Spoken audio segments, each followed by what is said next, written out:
안녕하십니까. 2022년 9월 27일 화요일입니다. 코패스 동반자 채널에서 오늘도 어제에 이어서 KF-21 기밀 유출은 KF-21 개발에 치명적 타격, 이런 주제로 말씀을 드리도록 하겠습니다. 이제 어느 정도 많은 분들이 KF-21이 100% 한국 기술로 만드는 전투기가 아니다, 이런 것을 어느 정도는 아셨으리라고 생각을 합니다. 그러니까 미국으로부터 21가지의 기술을 제공을 받아가지고 그 기술을 바탕으로 해서 KF-21이 개발이 되는 것인데, 그런 기술이 껌을 받듯이 얘따 받아라 해서 받아서 끝나는 게 아닙니다. 실증기를 놓고 완벽하게 성공했다는 판정이 나올 때까지 계속 제공되고 검증을 하고 지적을 하면서 이어져 가는 겁니다. 그런데 비행 시험을 해서 문제가 발생했는데도 지적을 해주지 않고 고쳐주지 않고 내버려 둔다면은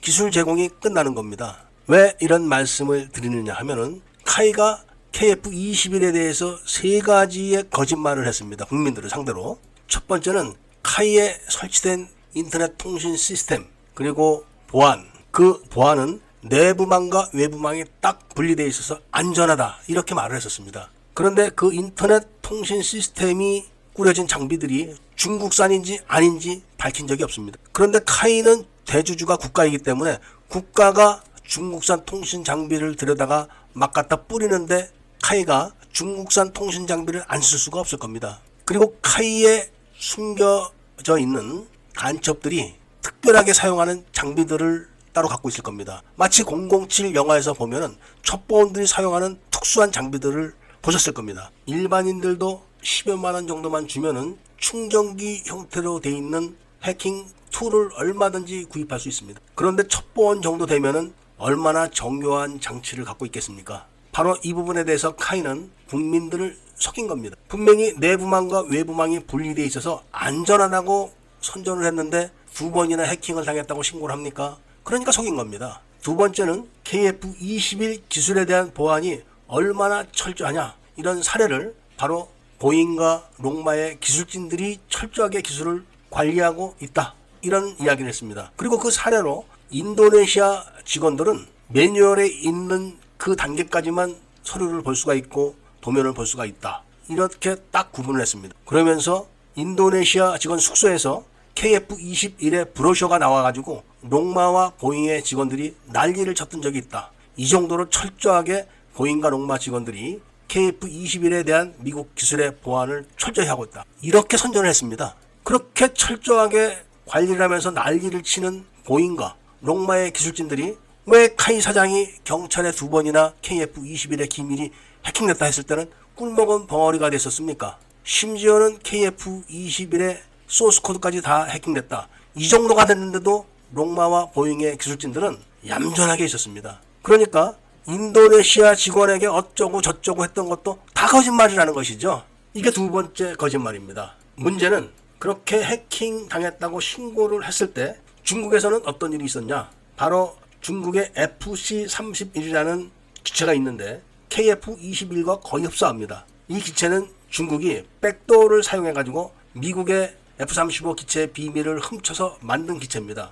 그래서 10년 전에 이미 비행을 했고 그 전에 지상실험을 했던 기체입니다. 그런데 그 기체를 중국이 갑자기 지상실험했다, 이렇게 하면서 중국의 유명한 군사 전문가의 해설을 깃들여가지고 한국으로 치면은 전후신문 정도 되는 그런 매체에다가 FC-31에 대한 지상실험 이야기를 공개를 한 겁니다. 그 시기가 바로 카이가 해킹당했다는 신고를 한 시기와 비슷합니다. 그리고 카이 내에 있는 감시 카메라들이 중국제인지 한국제인지 그것도 밝히지 않았습니다. 이미 서욱 전 국방부 장관이 휴전선과 동서남해 그리고 주요 기지와 전략 장비에다가 탑재하는 감시 카메라를 중국제로 설치했고 그 카메라의 감시 정보가 실시간으로 중국으로 넘어간다는 것이 확인된 바가 있습니다. 그렇다면은 주요 시설에 설치된 감시 카메라에 카이가 해당이 되는지 안 되는지 그거를 말하지 않았습니다. 말하지 않아도